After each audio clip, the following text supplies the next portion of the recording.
Donc, on y va. Le titre ce matin, c'est « Est-ce que tu as un cœur endurci? » Wow! Ça commence bien. Est-ce que tu as un cœur endurci par les circonstances de la vie? Est-ce que la vie t'a emmené à t'endurcir, à te renfermer sur tes blessures? Et comme ce dicton dit, ceux qui ont été blessés ont tendance à blesser les autres aussi. Est-ce que tu es dans cette situation-là? Et on va regarder ce matin, justement, dans ce sens-là. Donc, dans le fond, l'introduction, c'est un élément de tout ce qui va être apporté ce matin. On va commencer à lire dans Marc chapitre 8, le verset 11 à 21. Je vais prendre mon petit machin. Marc chapitre 11 nous dit ici, Marc chapitre 8, verset 11 nous dit ici, « Les pharisiens arrivèrent, se mirent à discuter avec Jésus et, pour le mettre à l'épreuve, lui demandèrent un signe venant du ciel. Jésus soupira profondément dans son esprit et dit, « Pourquoi cette génération demande-t-elle un signe? Je vous le dis en vérité, il ne sera pas donné de signe à cette génération. » Puis il les quitta et remonta dans la barque pour passer sur l'autre rive. Ensuite, verset 14, nous dit ici, « Les disciples avaient oublié de prendre des pains. » Ça, c'est vraiment dans l'épisode où est-ce que Jésus, c'est juste après que Jésus a multiplié les 7 pains à une foule de 4000 personnes. Et là, il monte dans la barque et puis les disciples oublient d'apporter des 7 corbeilles qui restaient, ils oublient d'apporter du pain. Donc, c'est juste le contexte un petit peu. Donc, Jésus leur fit cette recommandation, il dit, attention, méfiez-vous du levain des pharisiens et du levain d'Hérode. Les disciples raisonnaient entre eux et disaient, c'est parce que nous n'avons pas de pain. Jésus, le sachant, leur dit, pourquoi raisonnez-vous sur le fait que vous n'avez pas de pain? Ne comprenez-vous pas et ne saisissez-vous pas encore? Avez-vous encore le cœur endurci? Vous avez des yeux et vous ne voyez pas. Vous avez des oreilles et vous n'entendez pas. Ne vous rappelez-vous pas? Quand j'ai rompu les 5 pains pour les 5000 hommes, combien de paniers pleins de morceaux avez-vous emporté? 12, lui répondirent-ils. Et quand j'ai rompu les 7 pains pour les 4000 hommes, combien de corbeilles pleines de morceaux avez-vous emporté? 7, répondirent-ils. Il leur dit, comment se fait-il que vous ne comprenez pas encore? Fait qu'on va regarder ça. Ça a l'air bizarre, là, en regardant ça comme ça, puis surtout quand on ne saisit pas trop le contexte. Mais juste me suivre ce matin et ça va éclaircir les choses, juste de suivre la parole tout simplement. Donc, on va voir aujourd'hui, ce qu'on va voir, c'est que dans la portion de Marc chapitre 8, versets 11 à 21, c'est que Jésus fait face à deux défis importants. Son premier défi, c'est est avec les pharisiens qui cherchent à le mettre à l'épreuve. Et ensuite, avec ses disciples qui ont beaucoup de difficultés à comprendre ses enseignements, malgré le temps qu'ils passent avec lui et l'expérience qu'ils ont avec Jésus. Ils ont encore de la misère à saisir beaucoup de choses. Ça nous semble un petit peu ça. Hein? Bien souvent, on marche dans la vie et combien on a de la difficulté à saisir les choses. Donc, on va regarder ce matin les chefs religieux. Les chefs religieux, donc on va regarder du verset 11 à 13 de ce qu'on vient de lire. Les chefs religieux demandent un signe qui vient du ciel. Donc, en partant, ces religieux-là ont un cœur dur, ils sont incrédules. Et la caractéristique d'un cœur dur et incrédule, on va le voir ce matin. Donc, on le voit au verset 11. Ça nous dit que les pharisiens et les sadducéens sont mentionnés aussi dans l'évangile de Matthieu, c'est-à-dire au chapitre 16, demandent à Jésus un signe venant du ciel. Mais en réalité, leur demande n'est pas vraiment sincère. Ils veulent juste tester l'identité de Jésus et le but de sa mission. OK? En fait, leur vrai désir est d'essayer de se persuader et de prouver que Jésus n'est pas le Messie promis. On le voit encore aujourd'hui. Combien de gens, et au nom peut-être de la science ou d'une pseudo-science, essaient de prouver que Jésus soit n'a pas existé ou n'est pas ressuscité et essaient d'étouffer les preuves qui sont vraiment pourtant réelles, les preuves historiques, les preuves bibliques, les preuves de gens qui ont été transformés par Jésus, qui ont même vu Jésus. Beaucoup de gens sont incrédules encore aujourd'hui, même si on leur apporterait la preuve évidente que Jésus est vivant, qui est vraiment ressuscité. Il y a des gens, malheureusement, qui vont rester incrédules, qui vont rester sceptiques pour X raisons dans leur cœur, dans leur vie. Verset 12, Jésus, avec un profond soupir, est profondément attristé face à cette attitude-là. Donc Jésus, il est face à ces chefs religieux-là, les pharisiens et les sadducéens dans Matthieu.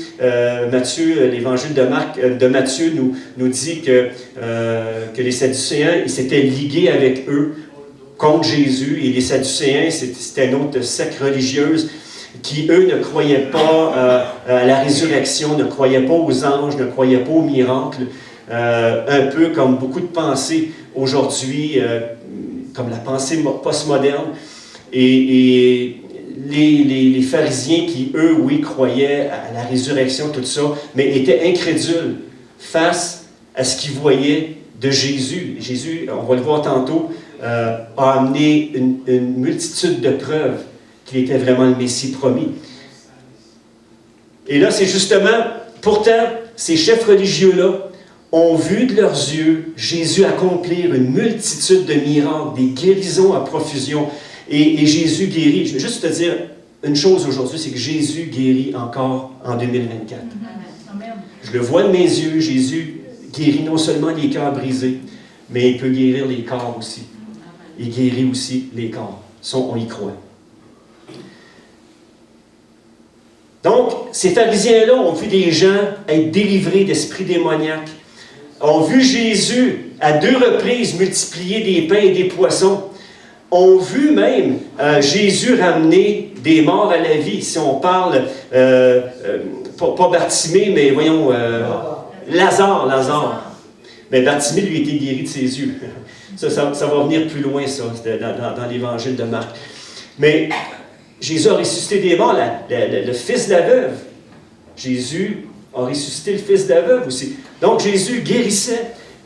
Il y avait des preuves hors de tout doute que Jésus était le Messie. Et malgré tout ça, les chefs religieux restaient avec un cœur endurci. Même les chefs religieux disaient que Jésus faisait des miracles par le nom de Satan. Donc c'était un véritable blasphème. Le blasphème du Saint-Esprit, c'est ça. C'est d'attribuer au diable les œuvres de Dieu, tout simplement. D'avoir ce cœur incrédule-là, endurci, et même d'accuser Jésus qui faisait des miracles au nom de Satan. Mais regarde, là, ça ne tient pas debout. Jésus leur a dit, un royaume ne peut pas être divisé contre lui-même.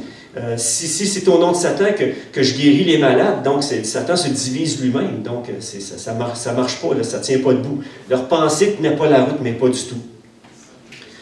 Jésus est venu pour sauver les gens. Et ça, c'est important à saisir ce matin. Jésus est venu pour sauver les gens qui se reconnaissent perdus et sans espoir. Jésus est venu pour répondre aux profonds besoins spirituels et physiques de chacun de nous. Et j'aimerais qu'on lise ce passage-là ce matin, qui est l'énoncé de mission de Jésus. Dans Luc 4, quand Jésus est sorti de la tentation, quand il a passé 40 jours dans le désert à être tenté, quand Jésus est ressorti de là, il est allé dans une synagogue, et c'est ce qu'il a dit. Dans le fond, quand Jésus est entré dans cette synagogue-là et qu'il a lu le rouleau du prophète Ésaïe, dans le fond, c'était son énoncé de mission. Il dit, « Voici pourquoi je suis venu. » C'était l'énoncé de mission de Jésus, pourquoi il était venu sur la terre, et pourquoi Jésus, aujourd'hui, veut toucher ton cœur, transformer ta vie. Et la raison, elle est ici. Donc, ça nous dit dans Luc, chapitre 4, verset 18, « L'Esprit du Seigneur est sur moi. Il m'a consacré pour apporter la bonne nouvelle aux pauvres.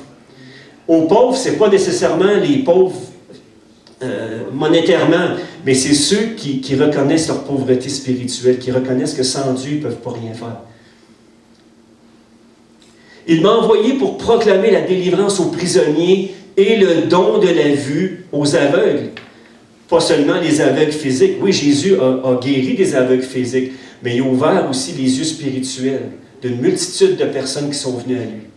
Seigneur veut ouvrir tes yeux ce matin sur ce qu'il est vraiment.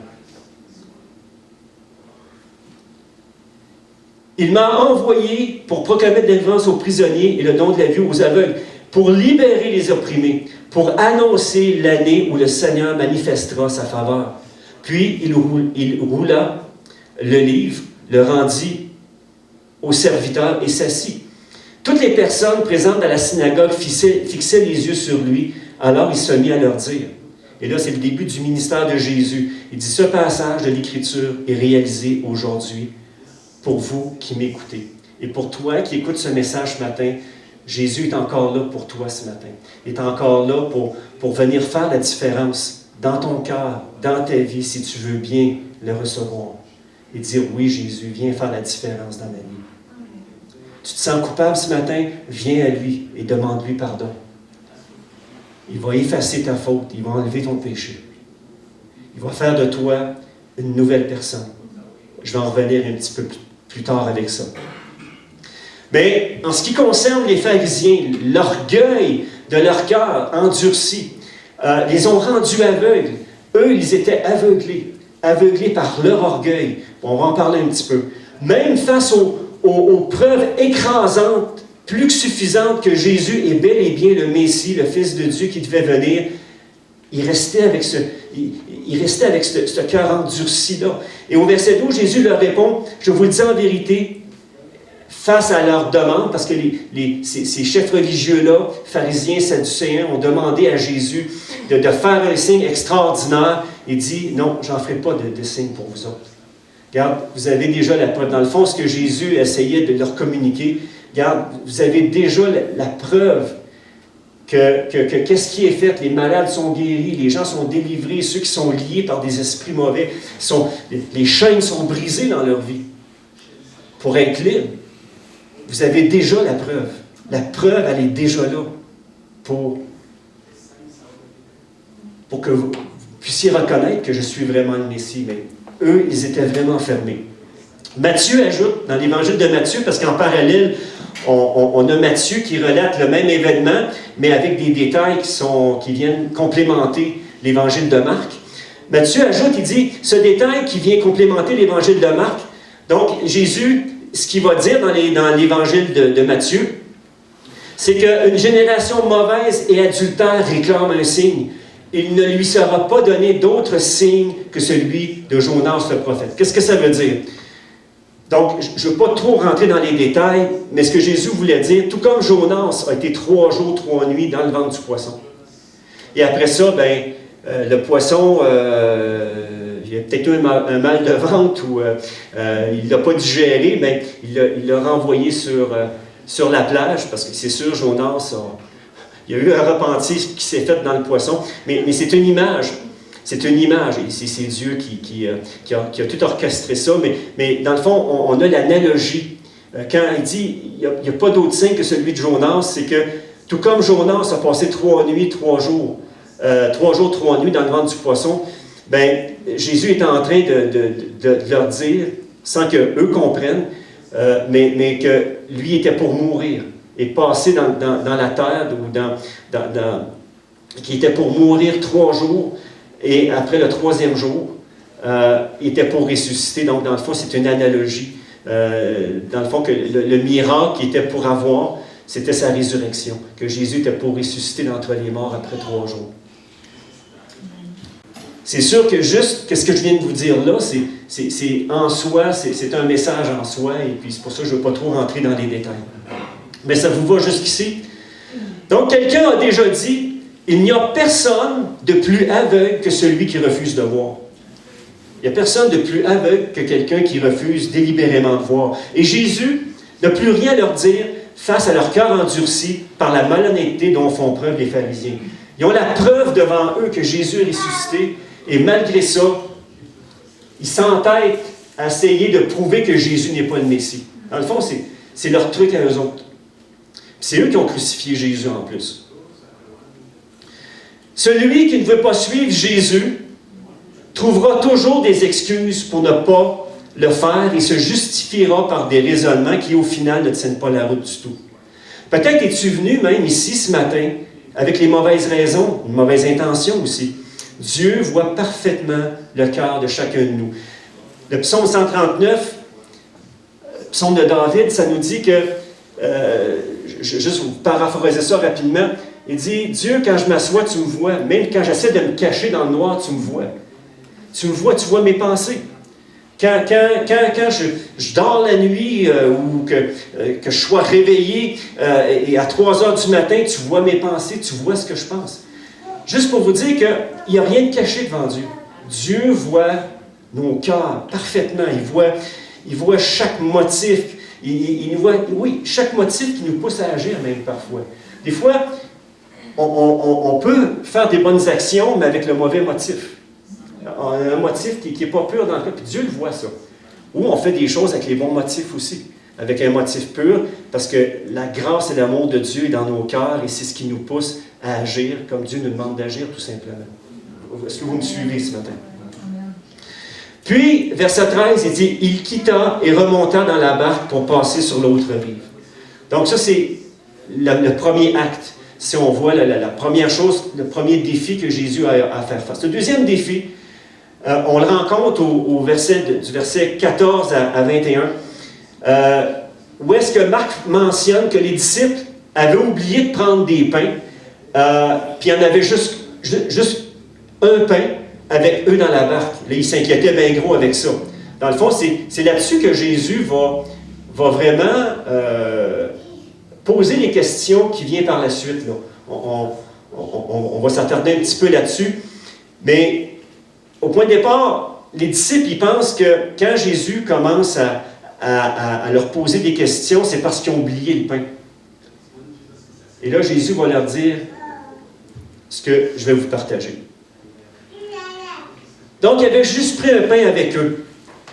Et Jésus, il fait cette recommandation-là. Il leur recommande fortement. Attention, méfiez-vous du levain des pharisiens et du levain d'Hérode. Qu'est-ce que c'est ça? Qu'est-ce que ça mange en hiver, ces affaires-là? Le levain. Le levain, on sait que pour ceux qui avaient fait du pain, on met du levain dans une pâte à pain pour que quand on le met au four, ça monte. En tout cas, moi, je sais ce que je sais. Là. Je ne suis pas un grand cuisinier, là, mais j'ai vu des gens faire du pain dans pétrir et puis mettre du levain dedans, puis ça lève. Si tu ne mets pas de levain dans le pain, il ne lèvera pas. Mais la mise en garde de Jésus par rapport au levain, et dans la Bible, le levain, ça symbolise généralement le mal qui se répand lentement, silencieusement, et venant affecter tout ce qu'il touche pour corrompre et venir subtilement altérer la foi en Jésus. Dans le fond, Jésus met en garde ses disciples contre le levain des pharisiens, puis c'est ce qu'on va voir un petit peu. On va décortiquer qu'est-ce que le levain des pharisiens et le levain d'Hérode aussi, parce que le texte nous dit ce matin que méfiez-vous du levain des pharisiens et du levain d'Hérode, et puis je vais quand même faire un petit survol, je dirais une petite synthèse de ce que c'est, mais je vous encouragerais à aller relire le texte, et puis ceux qui sont intéressés à voir mes notes, j'ai les références dedans, et parfois ça arrive que je vais en sauter quelques-unes parce que le temps, des fois, je suis limité dans mon temps, ou des fois je parle trop pour rien, fait que c'est sûr qu'avec le temps, on se corrige. Mais le levain des pharisiens, qu'est-ce que ça désigne? Ça désigne tout simplement l'hypocrisie. Vous savez, c'est quoi l'hypocrisie? Grosso modo, l'hypocrisie, c'est d'essayer de montrer aux autres ce que je ne suis pas. L'hypocrisie, c'est ça. Donc, les pharisiens, ils étaient vraiment des spécialistes de l'hypocrisie. C'était des gens qui étaient vraiment attachés au ritualisme, au rituel, puis ils étaient comme dans une genre de propre justice. Donc, eux autres, devant les gens, ils accomplissaient beaucoup entre guillemets, de bonnes choses aux yeux des gens, mais dans le cœur, ils le faisaient vraiment pour des mauvais motifs. Donc, il se justifiait, même devant Dieu, par des œuvres qu'il faisait, mais qu'il faisait pour de mauvais motifs. Les pharisiens se faisaient passer pour des personnes d'une grande sainteté, alors qu'intérieurement, ils étaient corrompus à l'os. Hein? Ça, c'était une expression québécoise, ils étaient corrompus jusqu'à la moelle. Même jusqu'à la moelle épinière. Alors qu'intérieurement, c'est ça, ils étaient souillés. Et j'ai marqué une petite référence ici. On a un dicton au Québec ici qui dit que les babines doivent suivre nos bottines, mais les pharisiens, les babines ne suivaient jamais leurs bottines. Dans le fond, ils montraient des belles choses devant les gens, mais quand ils arrivaient dans la vie de tous les jours, avec peut-être leurs enfants, avec les gens autour d'eux, ben, ils agissaient avec méchanceté. Ils agissaient vraiment comme des religieux corrompus, tout simplement. Donc, les pharisiens, c'était des érudits légalistes de l'époque qui exigeaient une observation minutieuse d'un nombre écrasant de règles et de traditions. Combien est-ce qu'il y en a ici, vous avez été écœurés par la religion, par les rituels, par des affaires qui n'ont pas de sens et qui ne changent rien dans nos cœurs et dans nos vies? Que vous avez vu aussi plein de contradictions, des gens qui disaient des choses, mais que dans leur propre vie, ils faisaient le contraire. Moi, je vous dirais ce matin, quand notre cœur est touché par Jésus, on va être comme Jésus, on va agir comme Jésus, on va être comme lui. Donc, on voit un besoin, et puis son amour en nous pousse à agir avec le bon motif, et avec la bonne raison et de la bonne façon aussi. Amen.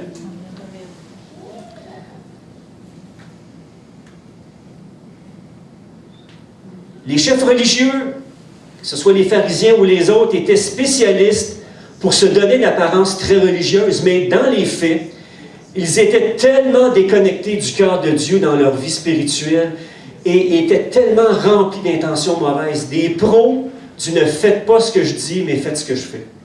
Ah non, au contraire, ne faites pas faites ce que je dis, mais ne faites pas ce que je fais. Merci d'être attentif ce matin. Ça m'arrive des fois, là, je viens d'en dire une bonne ce matin, là, c'est bon. Mais c'était des pros du « faites ce que je dis, mais ne faites pas ce que je fais ». Jésus dit à propos d'eux, « Ce peuple m'honore des lèvres, mais son cœur est très éloigné de moi. » Et je vous dirais que ce matin, Jésus, au travers de ces paroles-là, ce matin, tu sais, on regarde les pharisiens, mais des fois, on peut avoir des graines de pharisiens en nous. Et puis, on va le voir dans la conclusion, combien c'est important de mettre notre cœur devant Dieu à tous les jours, de vivre une relation personnelle avec Jésus, qu'on ne suit pas Jésus par obligation, mais qu'on suit Jésus parce qu'on sait qu'il nous aime. On sait qu'il nous a aimés le premier. Et de notre côté, nous, on veut le suivre par amour. Pour ce qu'il est, on veut le suivre, on veut l'adorer. Et vous avez le droit de lui demander, Seigneur, donne-moi la grâce de t'aimer encore plus. Vous avez le droit de lui demander. Seigneur, il me semble que dans mon cœur, je ne sais pas, j'ai besoin de m'approcher de toi, j'ai besoin d'être plus près de ton cœur. Donne-moi cette grâce de m'approcher de ton cœur. Savez-vous, Dieu accorde la grâce. Répond à ce genre de prière-là. Dieu, Père éternel, aide-moi à m'approcher plus de ton cœur, à mieux te voir, à mieux te comprendre, à mieux te saisir dans ce que tu es. Et dans la mesure où on comprend mieux Dieu, dans sa grâce, dans son amour, dans ce qu'il est, dans la mesure où, wow, je vais m'approcher de lui. Plus on apprend à connaître de Dieu, combien Dieu est infiniment bon, infiniment gracieux envers chacun de nous. Dans la mesure où on apprend de sa personne, dans la mesure, nous, on veut s'approcher de lui aussi. Dans la mesure aussi que plus on réalise que Dieu désire notre présence aussi, désire que nous puissions communier avec lui, puissions vraiment partager notre cœur à tous les jours pour connaître sa volonté. Et dans la mesure que lui nous donne cette grâce-là, ce désir profond de vouloir s'approcher de lui. Plus tard, Jésus va comparer là on revient à nos pharisiens, Plus tard, Jésus va les comparer à des aveugles spirituels et à des tombeaux blanchis. Imaginez. Propres à l'extérieur, mais spirituellement morts et pourris à l'intérieur. Et dans Matthieu, chapitre 23, verset 26, ça nous dit ici, pharisiens aveugles. Jésus leur parle directement, ça c'est vers la fin de son ministère. Pharisiens aveugles. Commence donc par nettoyer l'intérieur de la coupe et de l'assiette. Donc, dans le fond, autrement dit, commence à nettoyer ton cœur, à regarder ton propre cœur, à prendre un recul sur toi-même, pour que la propreté de l'extérieur ait un sens. Je l'ai pris dans la version Parole vivante, ça prend tout son sens aussi. Donc, commence par nettoyer l'intérieur pour que ton extérieur ait du sens. Dans le fond, si dans mon intérieur, je suis rempli de la grâce et de l'amour de Dieu, que je marche avec lui, que Jésus me remplit de cette grâce-là dont j'ai besoin chaque jour, de son amour, eh bien, c'est sûr que mes actions, mes paroles vont aller en conséquence aussi. Et de plus en plus, mes actions vont être en harmonie avec ce que Jésus désire pour ma vie, en harmonie avec son cœur aussi. Est-ce que vous me suivez? Malheur à vous, verset 27, malheur à vous, scribes et pharisiens hypocrites, vous êtes comme ces tombeaux bien crépis de blanc, qui ont belle apparence au dehors, mais à l'intérieur, il n'y a qu'ossement de cadavres et de pourriture. Il ne va pas de la main morte. Mais Jésus, il dit la vérité avec amour. Il dit la vérité avec amour. Il leur dit la vérité. Dans le fond, il donne un électrochoc pour que les yeux puissent... En quelque part, là, ouvrez-vous les yeux, pharisiens, là. Ouvrez-vous les yeux parce que vous êtes sur un terrain glissant. Vous êtes sur le terrain de la perdition. Là. Votre cœur est tellement endurci que vous êtes en train de vous glisser dans la perdition, tout simplement. Verset 28, vous ressemblez extérieurement. OK. Donc, il n'y a que ce cadavre. Donc, vous leur ressemblez extérieurement. Vous avez l'allure d'honnêtes gens, pieux et droits. Donc, juste l'extérieur.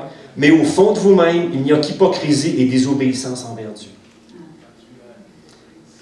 Il y a un passage qui me vient à l'esprit. C'est que dans l'Ancien Testament, il y a un verset qui dit que la désobéissance est aussi pire que la sorcellerie. Que la désobéissance est aussi pire que la sorcellerie. C'est au même niveau. Dieu, ce qu'il nous demande, c'est un cœur obéissant. Dieu ne nous demande pas d'être parfait ce matin, mais il nous demande juste de dire, Seigneur, aujourd'hui, montre-moi à faire ta volonté. Montre-moi vraiment ce que tu désires pour ma vie. Quand tu te lèves le matin et que tu as un agenda bien rempli, Seigneur, que Jésus, que le Seigneur Jésus soit le premier à lequel tu vas te référer le matin. Pour lui donner ta journée, pour lui demander la direction, pour lui demander vraiment, dans telle situation, de te donner la grâce et la sagesse. Qu'est-ce que je dois faire pour telle situation? Puis savez-vous quoi? Quand on le fait vraiment, mais Jésus, par son esprit, nous aide vraiment à surmonter, puis à contourner ou à surmonter des difficultés qui, humainement parlant, on perdrait tellement de temps. Et comment je pourrais dire ça? Au lieu de régler le problème, ben, on vient l'aggraver tout simplement. Est-ce que ça vous est déjà arrivé en voulant régler un problème de l'aggraver? Moi, ça m'est arrivé rien qu'en masse. Rien qu'en masse. En voulant régler une situation parce que je n'ai pas vraiment pris le temps de répandre mon cœur devant Dieu, de dire, regarde Seigneur, je vis telle situation. Et là, comment je pourrais dire ça? J'étais tellement pressé de vouloir régler la situation, je pensais que j'avais la solution, ça paraissait simple, mais moi, je vois pas dans le spirituel. Je vois pas non plus ce que Dieu voit. Et quand on essaie de régler les choses par nous-mêmes, sans demander la grâce à Dieu, sans demander la direction de son esprit, je vais vous dire, généralement, on aggrave la situation au lieu de l'améliorer. Moi, en tout cas, je parle pour moi. Je ne sais pas si vous, ça fait du sens, mais moi, je parle pour moi personnellement.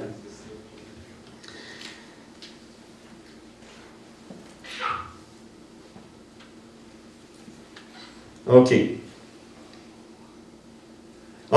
Quand Jésus parle du levain des pharisiens Il met en garde ses disciples contre une foi qui serait corrompue par l'orgueil, l'hypocrisie, le légalisme.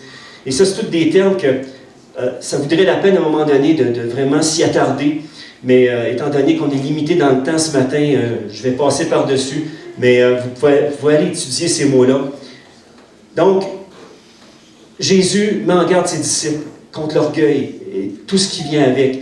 Pour lui, le véritable amour, pour Jésus, le véritable amour de Dieu va au-delà des règles extérieures et se manifeste par une transformation intérieure marquée par la sincérité, la miséricorde et la justice.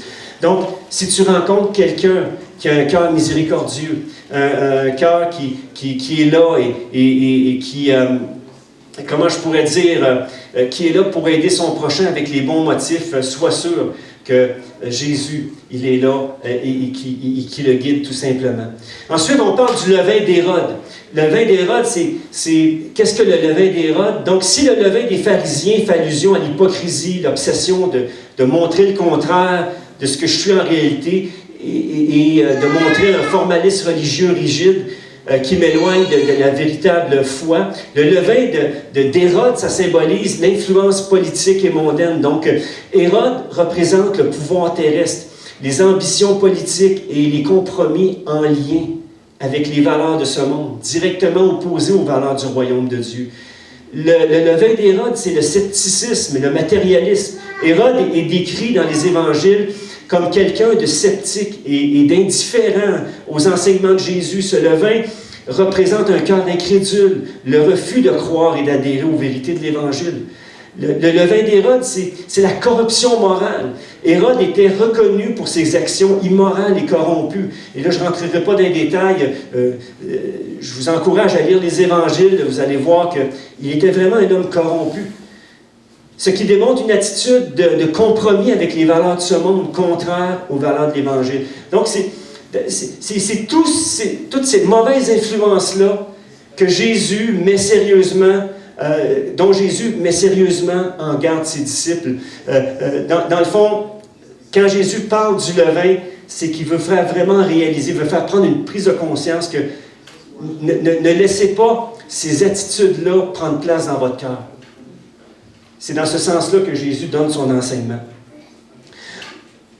Le verset 16 nous dit, les disciples de Jésus avaient oublié d'apporter le pain et ne saisissaient pas donc la portée de ces paroles-là. Donc, je reviens un petit peu en arrière. Jésus va leur adresser une série de questions pour leur faire prendre conscience que les principes spirituels du royaume de Dieu ont infiniment plus de valeur que les choses matérielles de ce monde. Jusqu'ici, les disciples ont beaucoup de difficultés à saisir le pourquoi de la mission de Jésus sur cette terre.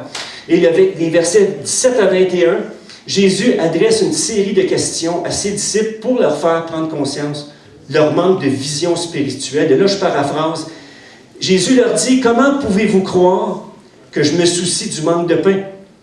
Pourtant, vous m'avez vu nourrir 5000 hommes avec 5 pains et 2 poissons. Puis, ensuite, alors, devant vos yeux, je viens tout juste de nourrir 4000 hommes avec 7 pains et quelques petits poissons. Tout ça, sans calculer les femmes et les enfants. Comment pouvez-vous avoir encore peur qu'il n'y ait pas assez de pain? » Dans le fond, Jésus est en train de leur dire, « Regarde, vous avez vu les miracles que j'ai faits.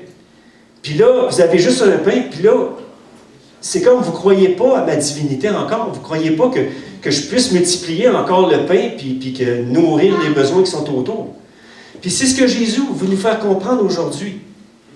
Que l'inquiétude dans nos vies ne changera rien. Puis que l'inquiétude, c'est juste une forme d'incrédulité qui, dans le fond, dit à Dieu, « Je ne crois pas que tu peux venir toucher mon besoin ou suppléer à ce que j'ai besoin dans ma vie. » Dans le fond, c'est ça.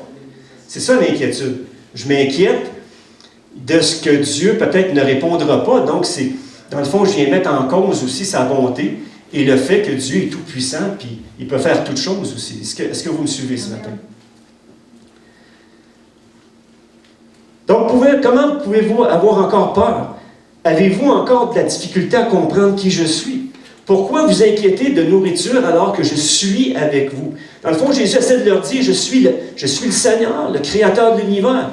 Et là, les disciples, là, tranquillement, là, ils commencent à s'éveiller à qui est vraiment Jésus et le pourquoi aussi Jésus est venu sur cette terre. Et puis, moi, ce que je vois là-dedans, c'est que Jésus est patient envers nous autres.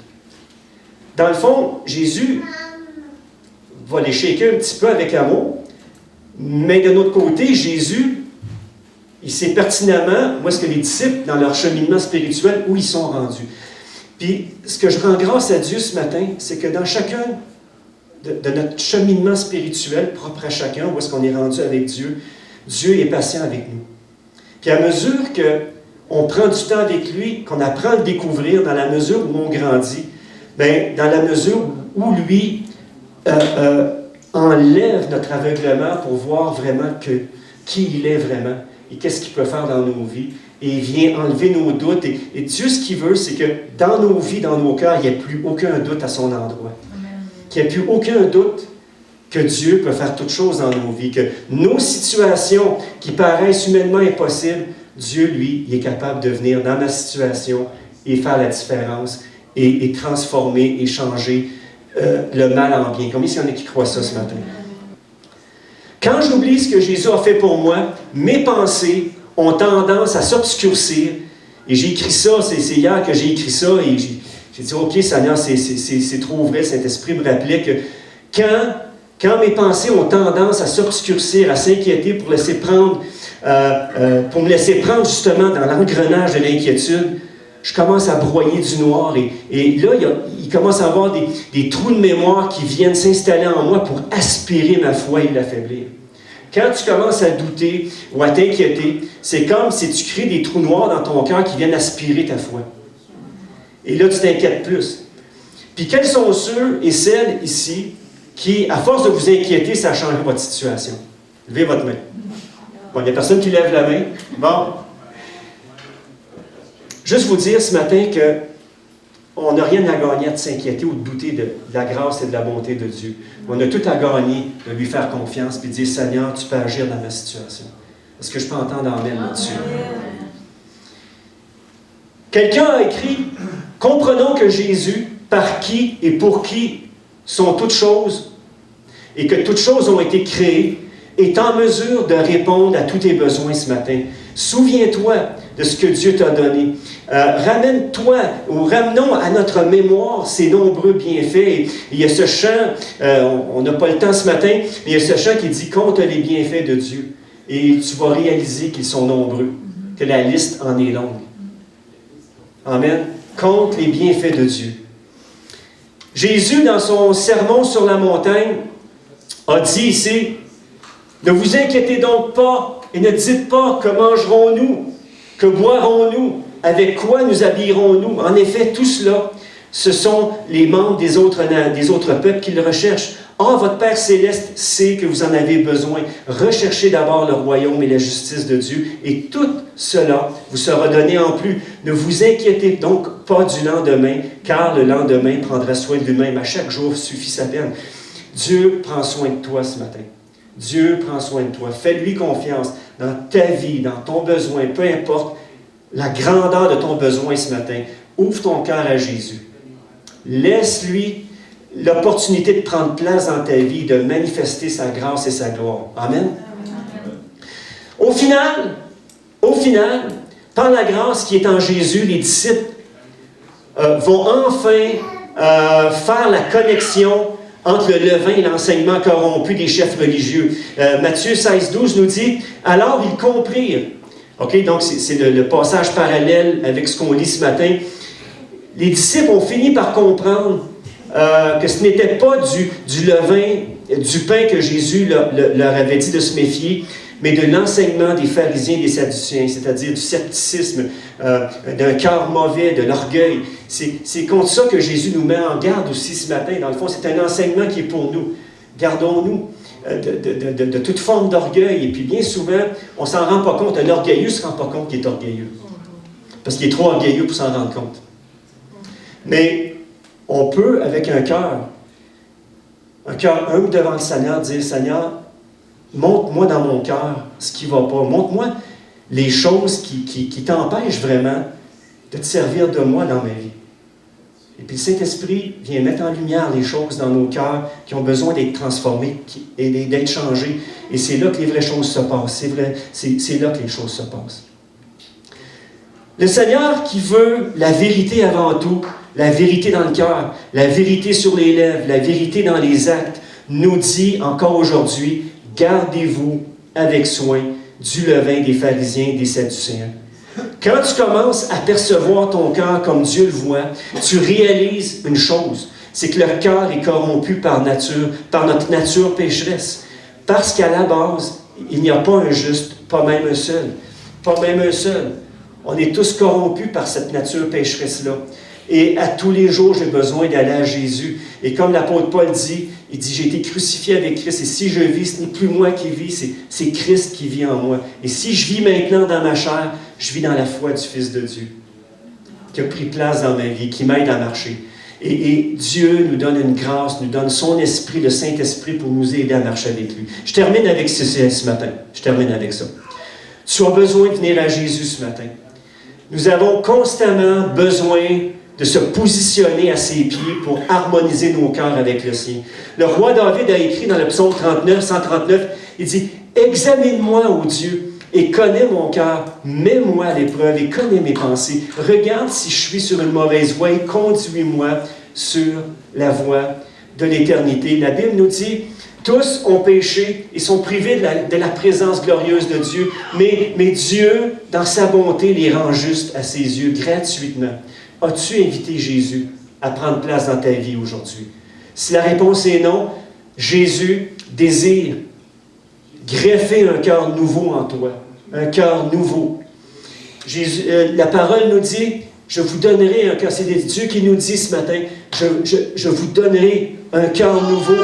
Je mettrai en vous un esprit nouveau. J'enlèverai de votre être votre cœur dur comme la pierre, et je vous donnerai un cœur de chair. C'est ce que Jésus désire faire dans ta vie ce matin, te donner un cœur de chair, un cœur comme le sien, un cœur qui de plus en plus devient en harmonie avec le sien. C'est ce que Jésus veut. Il veut le faire en nous. Encore une fois, il ne demande pas des gens imparfaits. Ce qu'il demande, c'est des gens qui reconnaissent leur imperfection. Dieu ne demande pas des gens parfaits. Il demande des gens qui reconnaissent leur imperfection, qui reconnaissent que sans lui, dans leur vie, ils vont aboutir nulle part. Sans Jésus, on ne pourra pas aboutir nulle part ce matin. Mais avec lui, on va accomplir notre destinée. Parce que Dieu a des projets de paix pour toi. Dieu a une destinée pour ta vie. Puis cette destinée-là, tu peux l'accomplir avec Jésus, avec son esprit, avec la grâce qu'il te donne pour l'accomplir. Combien est-ce qu'il y en a qui croient? Dieu ne désire pas des gens qui font, mais des gens qui sont avec lui, tout simplement. Et quand tu es un avec lui, bien, forcément, qu'il y a des choses que le Seigneur va t'amener à faire, il va t'emmener une vision des choses, va t'amener à voir les autres avec ses yeux, et par le fait même, à voir les besoins, et toi, de te tourner vers ces besoins-là, et de laisser la grâce de Dieu toucher ces besoins-là. Combien est-ce qu'il y en a qui croient ça ce matin? Jésus est mort à ta place. Voilà pourquoi Jésus est venu accomplir à ta place ce qui était impossible pour nous d'accomplir, pour satisfaire la justice de Dieu.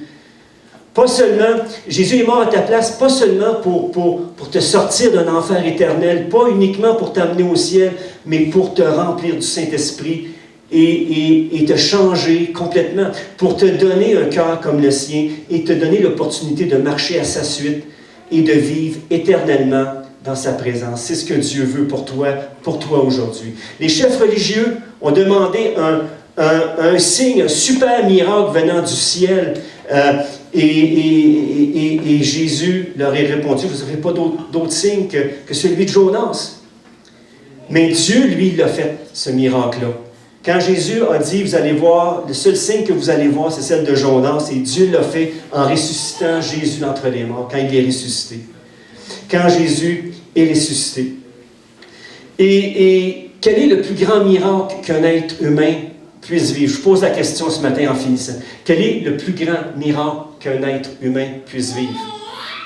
Plus grand que, je dirais, ressusciter, ou plus grand qu'une jambe qui repousse, parce que c'est arrivé, ou je ne sais pas, là. Mais quel est le plus grand miracle qu'un être humain puisse vivre? Transformation. Transformation. Oh, ça chauffe, oui, c'est ça. Transformation. Oui. Né de nouveau. Qui a dit ça? Ah, c'est Martin. All right. C'est la nouvelle naissance. C'est quand Dieu vient changer un cœur. C'est vraiment quand quelqu'un réalise l'état de son cœur devant Dieu et court vers Jésus pour demander pardon pour ses fautes et que Dieu enlève son cœur de pierre pour mettre un cœur de chair. Ça, c'est le plus beau miracle dans tout l'univers. Parce que ça fait de cette personne-là une nouvelle créature. Ça fait quelqu'un qui va passer l'éternité avec Dieu. Et ça, c'est le plus grand des miracles. Parce que, voyez-vous, devant Dieu, la personne la plus précieuse, c'est toi.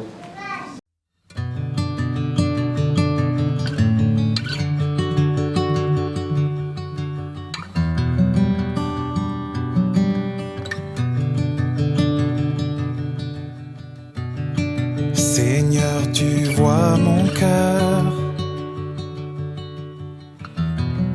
dans toute sa noirceur. Mes pensées, mes paroles,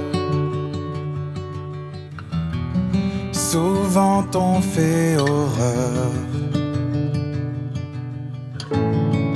Humilié devant toi, convaincu par ta loi, Dieu de grâce, je me repens et prie.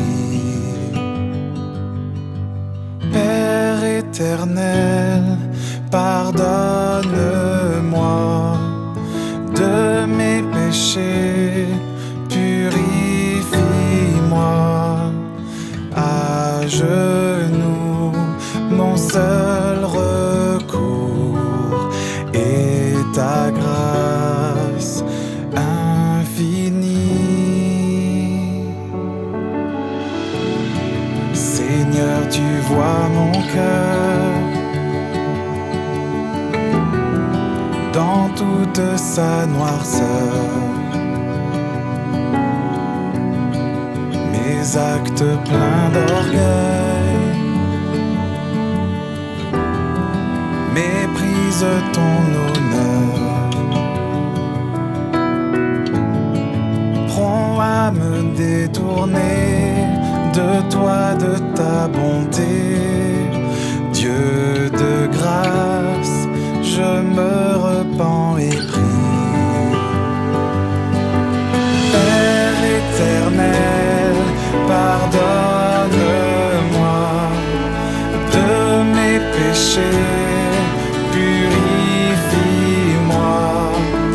À genoux, mon seul recours est ta grâce infinie.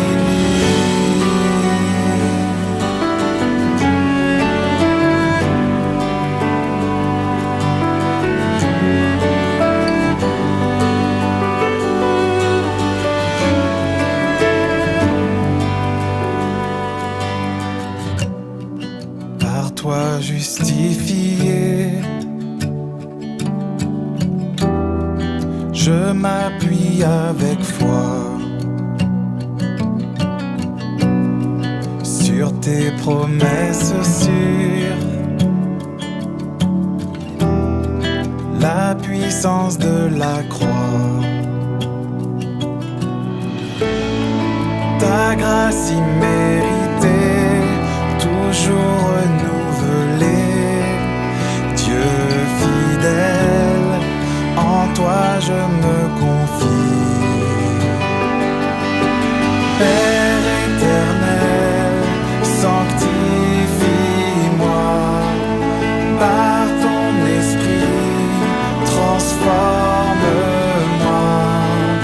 À genoux, mon seul secours est ta grâce infinie. Père éternel, sanctifie-moi par ton esprit, transforme-moi. À genoux, mon seul secours